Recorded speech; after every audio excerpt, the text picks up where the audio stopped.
Okay, this is Liberation. This is an entry into EscapeVille, which is the third challenge of the Hammer Cup 2022, hosted on RunThinkShootLive.com in association with MapLabs. And we are stuck in jail. Well, I guess we're not stuck anymore. Maybe we've been digging this tunnel over time.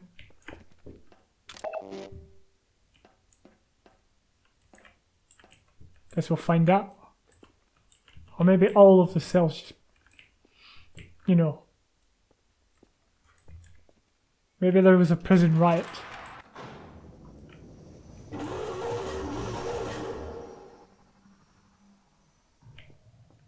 Okay, so we can hear a hunter.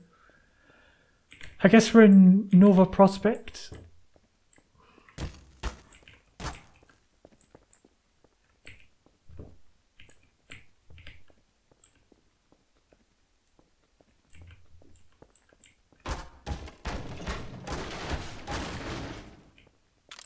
I guess these crates were just put there to, you know, give us somewhere to explore instead of just...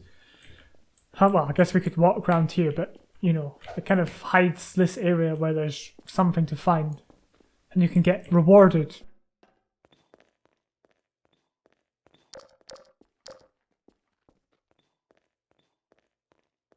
And it's not like a reward like you're, you know, winning the lottery. It's just like getting batteries. You're getting rewarded for your exploration.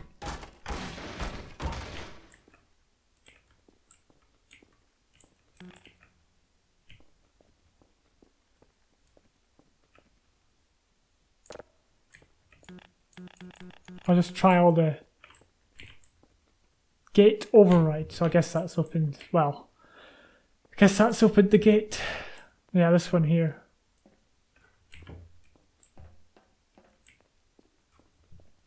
Was there something on the screen? No. If you could have a screen that shows you the gate, that would be bonus benefit, but probably not necessary in this scenario.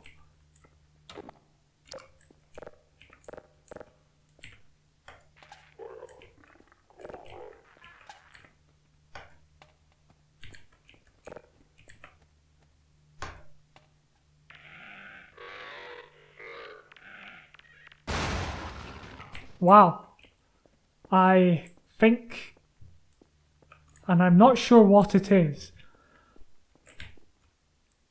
It was maybe just the you know, the hole in the window and the cans on the floor. You know, it just kind of felt like very intuitive, just to throw them through, and right enough that actually was the solution. Or maybe, right, I've played through this before, and this is a re-recording. You'll have to figure that one out. Just for the record, it's not, but it might as well be. That's probably what I'll be exposed for next.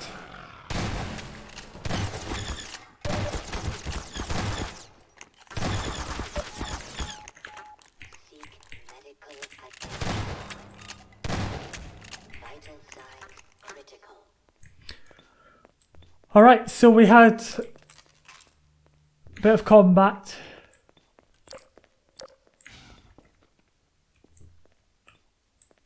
And it gives you kind of areas to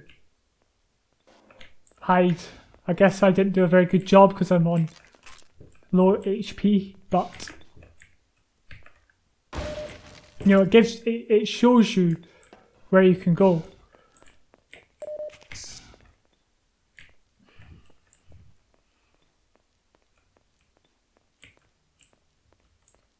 You know, it lays it out. I mean, it's a little bit, you know, of maybe a hassle, but you're at least putting yourself in some form of risk. I guess you could hide here.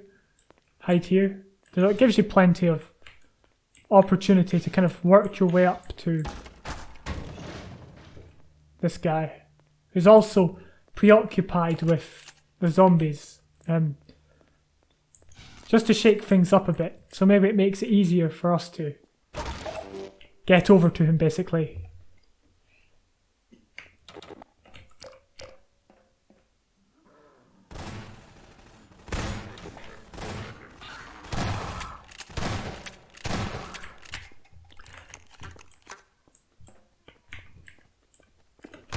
I always love it when there's two different factions fighting against each other and you enter in the middle of the fight, because then it gives the opportunity to strategize. And I don't mean strategize like, you know, pause the game and draw up a full schematic of how it how you should take on the battle. Just like think, oh, which one should I take out first? You know, I always think, oh, I should take out the Combine while they're distracted because the zombies are easier to, I guess, take out from a distance.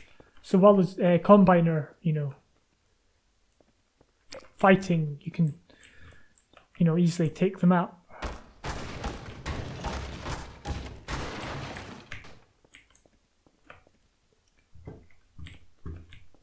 And I like this room has proper, authentic Half-Life 2 level detailing.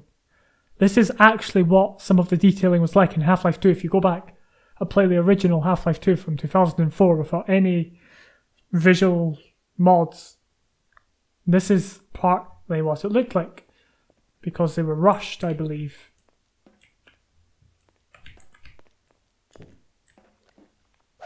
Because they had the whole beta stuff. I spoke about it in another video that I did recently. In another one in this jam, or Ville. Can't remember the name of it now. I think it was the second one I spoke about detailing. That's not to say you shouldn't put effort into it, but I believe a lot can be said for authentic Half-Life 2 detailing, which is just this. I would have cluttered this hall with, you know, or this wall with, you know, boxes and decals and all sorts of stuff. But I kind of think I overdid it. And with today's graphics, I think it's often you can often over detail. You know, and I guess if someone's really in it for the graphics, they'll complain. It'll be like, oh, this isn't very realistic. It's like, who cares? If it's fun, it's fun. Sorry, I just felt like ranting about that. Just randomly.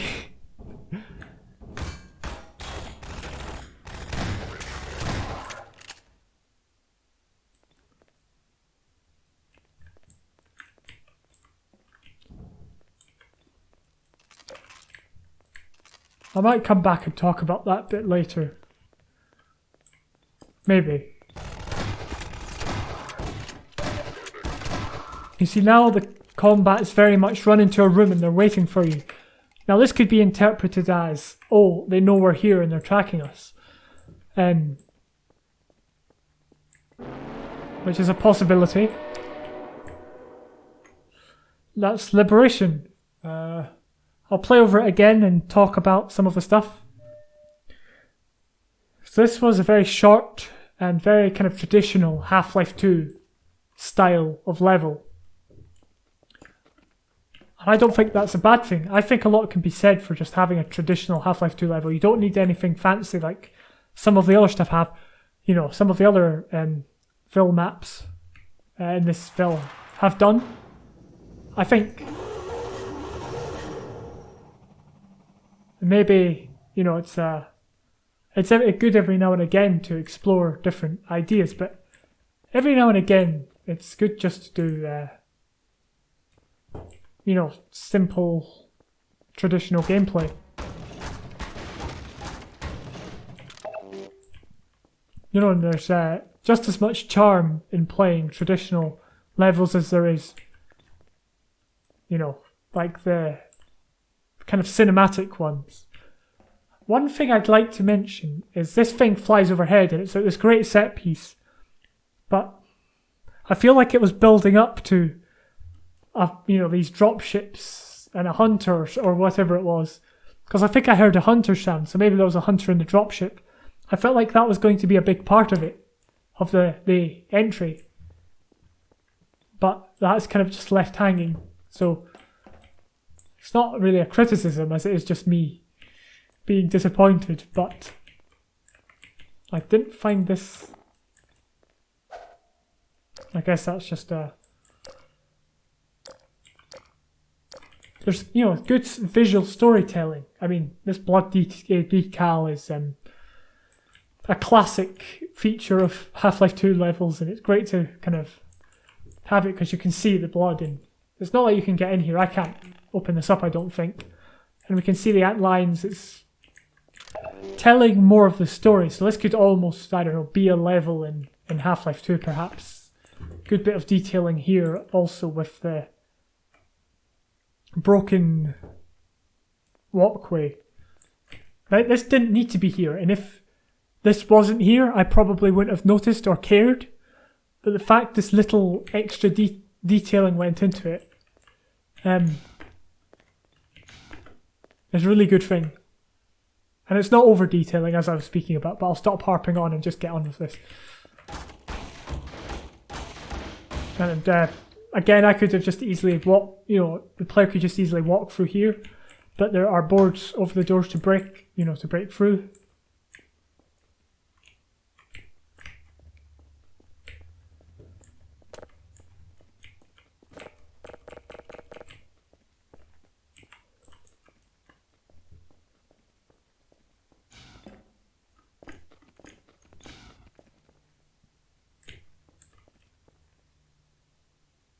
And yeah, this hole is the first thing you kind of notice, even when this gate hasn't been opened. You notice it and you're kind of drawn to this area. You look inside and you see this guy, and also, there's already a can down there. And I think that was what inspired me the first time just to go like that. It's all very it's all in your subconscious and subliminal almost. It's all very subliminal, but it's very good design basically. And you can see where we're going to be later on. It kind of makes the level feel more like an actual place.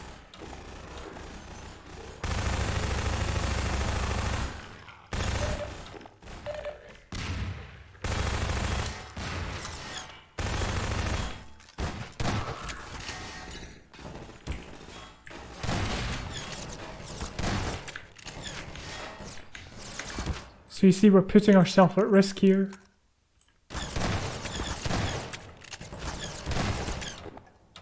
Do we have anything else that could be of use?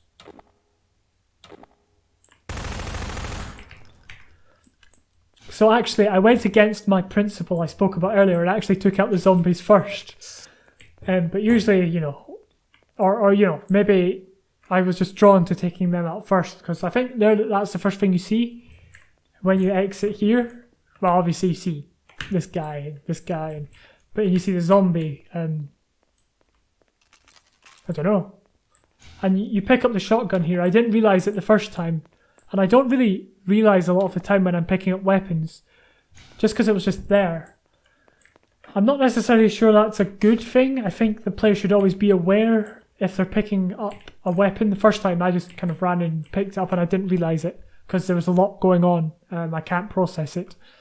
But at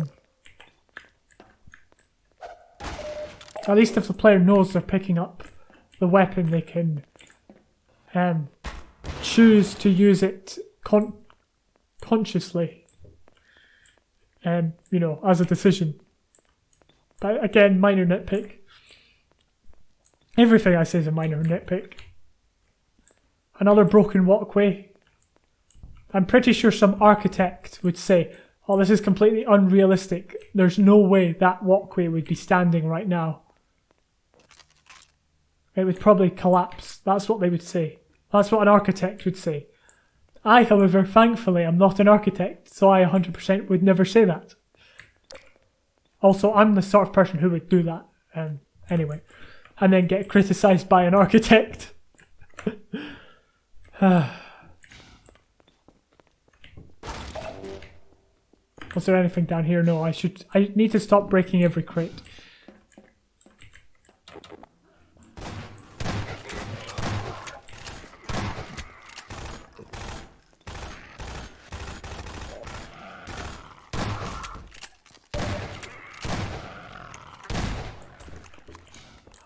I don't think there's anything we missed back here. Nice simple room.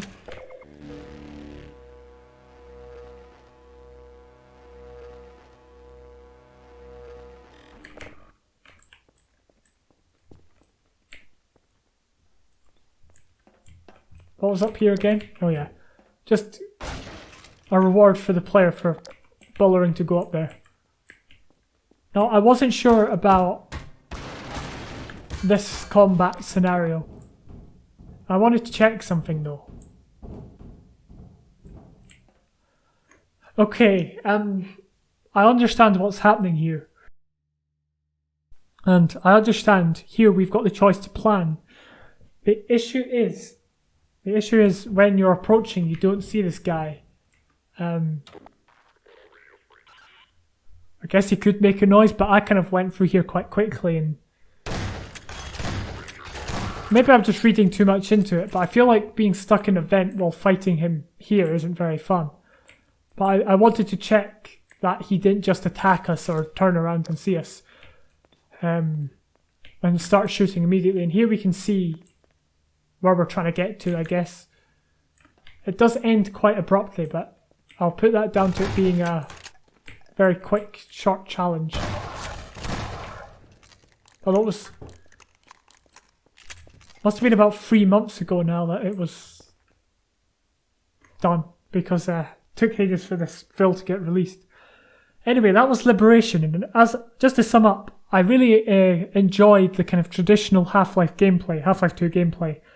A great setting, some great detailing, not like super modern detailing, but that's not what you want in these Half-Life 2 levels. Combat was quite good, lots of great combat encounters, great ideas. Yeah, I think that's about it. That was Liberation.